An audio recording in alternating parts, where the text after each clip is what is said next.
Well, last Saturday was one of a rollercoaster variety. The ups and downs, and eventually Mansfield came back home with 3 points, although the Daggers did do their best to try and burst the Stags bubble.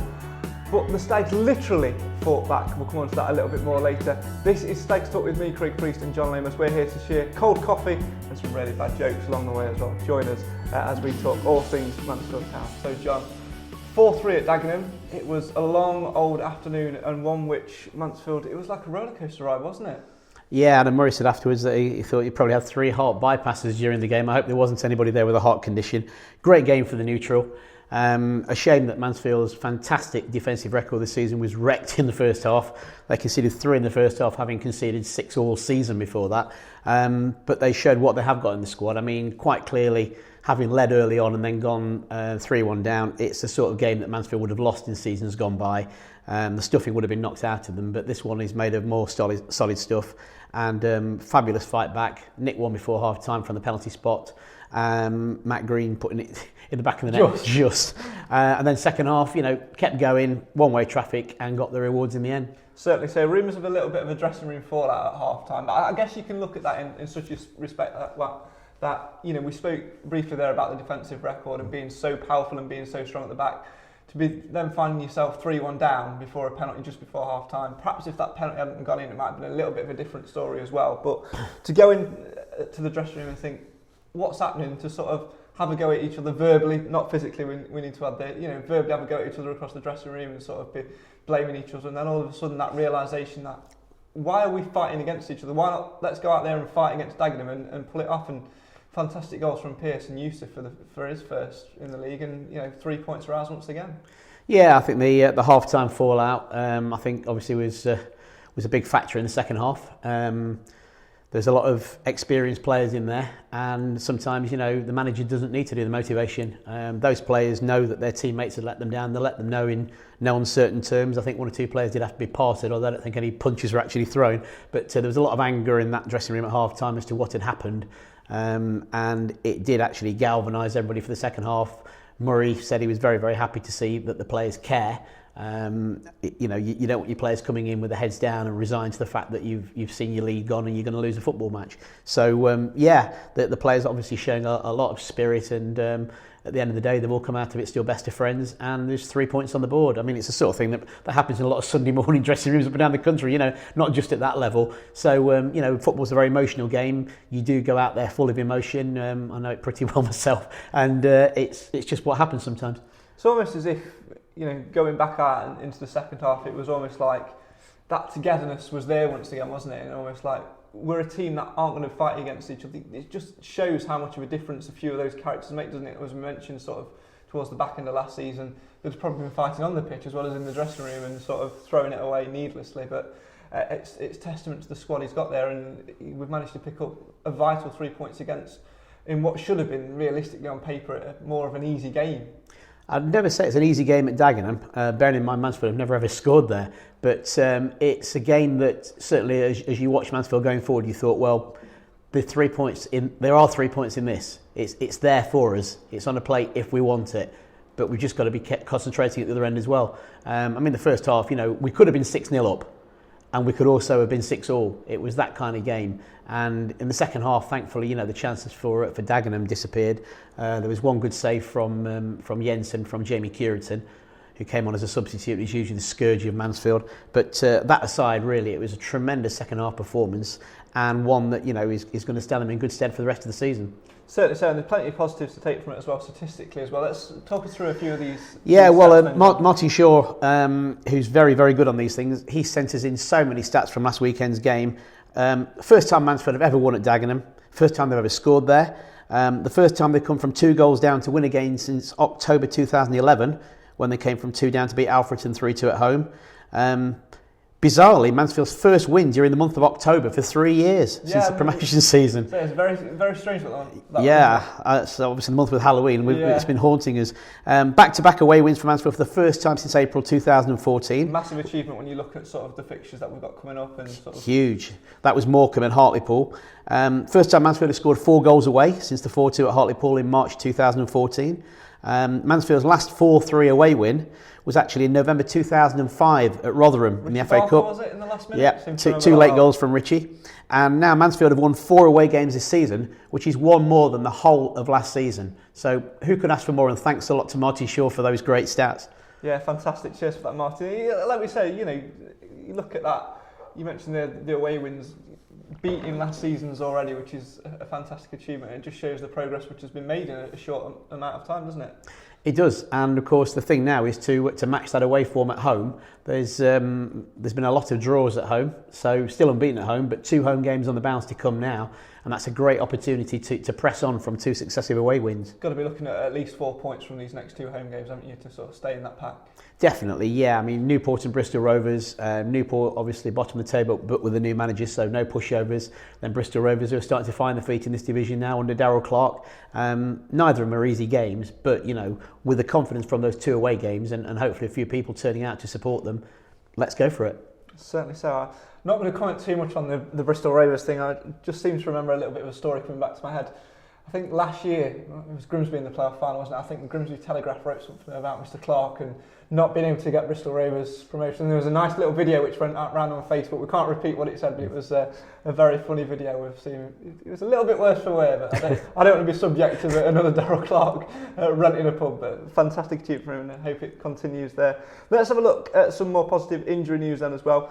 Clements and Blair, obviously. Matty Blair's slowly been coming back into the fold, but Adam Murray's saying that training-wise, even though they haven't had a behind-closed-doors game this week, training-wise, he thinks he's nearly ready to get that first start. Yeah, Matty's very naturally fit, very quick healer, and generally speaking, he doesn't take too long to come back. He's obviously had a very serious injury this time, but he's had a little taste of action now. He's training very, very well. They're kicking him at every opportunity to make sure that the knee's up to it. And Murray said, it's unlikely he's going to need to, but if he needed to, he'd have no qualms in starting him this weekend. Chris Clements, he looked like he could be out for quite a while, but his muscle pull has healed pretty quickly. And again, Murray thinks that if he needed to, he might be able to start this weekend, although he thinks his physio staff will probably keep the cotton wool on him for another week and say go away. But hey-ho, at the moment, I don't think the team needs an awful lot of changing, to be honest. Not too much in there. Obviously, having conceded 3 away from home and sort of had to win in the manner that Mansfield did against Dagenham, you'd expect Adam Murray to probably make a couple of changes in the mix ahead of Saturday against Newport. Well, you say that, but at the same time, those players needed a kick up the backside at half-time. They got it, and they came out and did the business. Obviously, the subs played their part as well, but I'd still be inclined to keep the team the same. Would you be inclined to start it how it finished, though, rather than going with the same starting 11? You look at sort of, Thomas went off sort of towards the end of the first half again, didn't he? And he did. Yusuf came from the bench to score the winner. Would you be inclined to start as you finish rather than go for the same starting lineup? I'd probably go for the same starting lineup, to be quite honest, and you've still got those same options coming on. I mean, Yusuf was explosive. He could be that sort of player to come off the bench this season. I'm sure he wants to be a member of the starting lineup on a regular basis, but he could be our super sub, and certainly on Saturday, the goal he scored was fabulous. Certainly so. Let's look ahead to Newport then. Obviously, change of manager in recent weeks. And that always seems to bring with it a little bit of, sometimes, an upturn in fortune, doesn't it? Of course, they drew with Exeter in the manager's first game. Rumours coming from the Newport camp that it's only a short-term thing whilst the proposed takeover goes over there. But even so, new manager does bring a few, extra bits of influence into the camp, and it'll be a tougher game than what it would have been had they been under Terry Butcher. Yeah, certainly. Poor old Terry Butcher. That old Cuts head for England, the old warhorse, the old hero, couldn't get it going for them at Newport, unfortunately for him.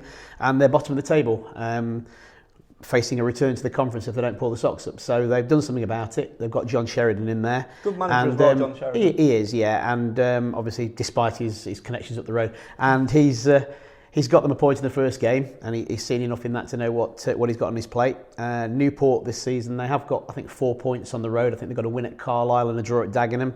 So they're going to be coming up here with a lot of players looking to show off what they can do to the new manager. There's going to be competition for places again. It's a blank piece of canvas for him, really. So, I can see them coming up here and causing us a few problems that they wanted to maybe a fortnight before. But at the same time, Mansfield have got so much going for them this season.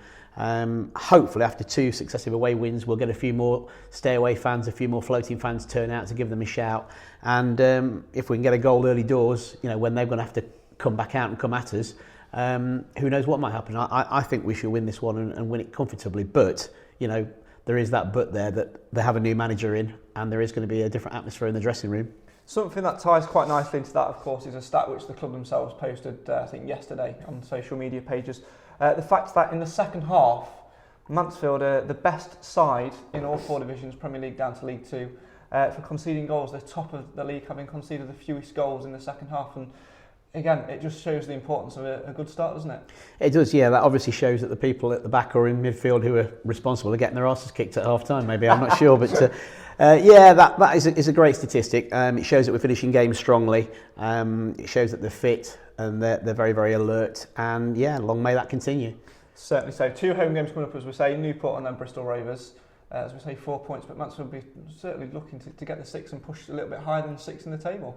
Yeah, I mean, who'd have thought, you know, this time of year would be 6 in the table and thinking about trying to get higher.